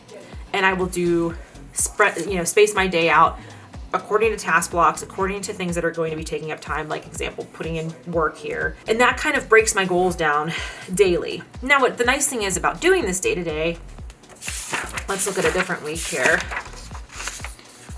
All right, so this was an off. So I was off this day. I had all of these goals on here that I set out, and I set times to them. Like, 11 a.m., declutter the drawers. That's going to be 2 task blocks. So that takes me until 12. Edit the vlog and post, 2 task blocks. That takes me till 1. So I put this all out. Now, if something I didn't get to, like for example, this week, I know I was hoping to film my plan with me. I know I didn't get to that. So now I have a clear idea of what I did, because I crossed those off, and what I didn't do. So when I would do my plan the next day, I could say, hey, I didn't film my plan with me, so I need to make sure I move that to the next day. It just helps you see what you did and didn't do so much more clearly using these daily pages. Now, you don't have to use these daily pages if it's too much for you, or it feels overwhelming, or it feels like constricting in some way. To me, it really helped me see what I'm working on. And then it helped me to be like, okay, I didn't get to that, so I have to do that. So I know that day, Wednesday before work, I didn't write it in here, but I did my plan with me in the morning because I knew that was one thing I wanted to get done that I did not get done that day. I could see clearly. It was on my list. I didn't do it. We're going to bump it. Then you can plan the rest of the week and say, I didn't get this done. When do I have time? Well, I have time after work Thursday, so I can put it in here. And like I said, you can see I don't use it every single day. Sometimes I have a day where I'm just stressed, I'm depressed, I'm not feeling well, whatever. And I'm like, I just need to get through the day and do the best that I can. And that's totally fine. Sometimes on those days, it helps me to do this because I'm like, I am feeling so anxious and my depression is bad and I don't know what I'm gonna do. That's totally fine too. So you kind of work through it and you find ways to make it work for you. This week, I was like, we're going all out. We're gonna like stay really organized. This week I got a ton of stuff done. I really was like, I know I want to set goals. Like this was the week that I was off Wednesday through Sunday here. And I knew I had this time. I could do all kinds of things. I wasn't traveling. And this was like my catch up week. This was my get my shit together week. And so you can see that and be like, okay, this week I'm going to use my planner more. Now I bet you, yeah. Then we got to a work week. My days that I worked, I didn't use it that often. And that happens. When I'm at work and we're really, really down to the wire and stressed and I don't really have much energy when I get home, that's okay. You know, I might not use it as much, but you can make it work for you. And you can really, the more that you use it, the more that you're going to understand.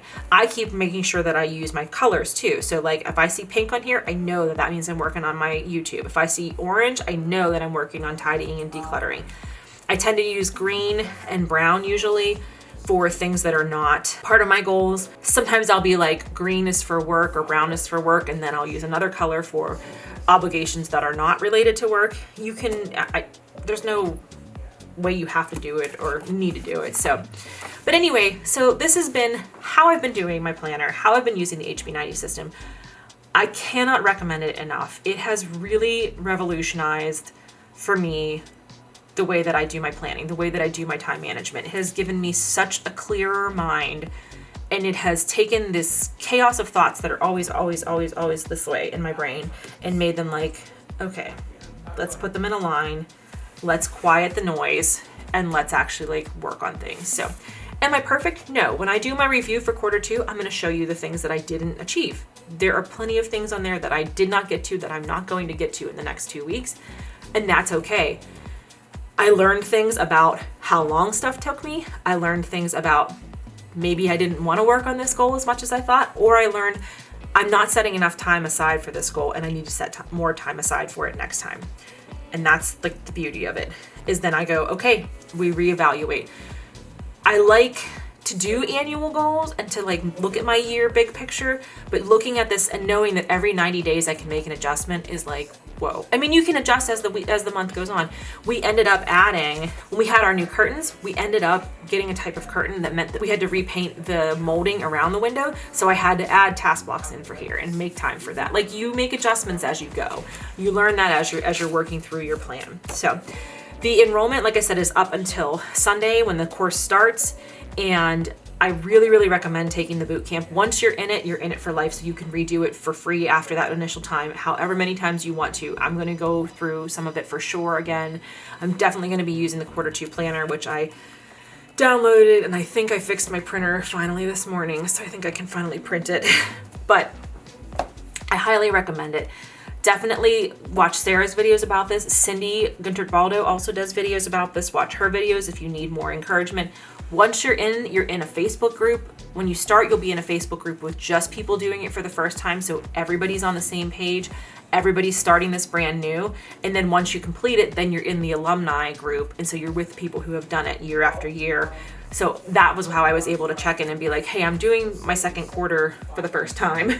Give me some tips on what I should change between the first and the second. You know, you have a super supportive community there, and it's excellent. So You don't have to be a writer to do this. You can be any kind of creative person. You can even be a not creative person and you want to work better, you want to manage your time better.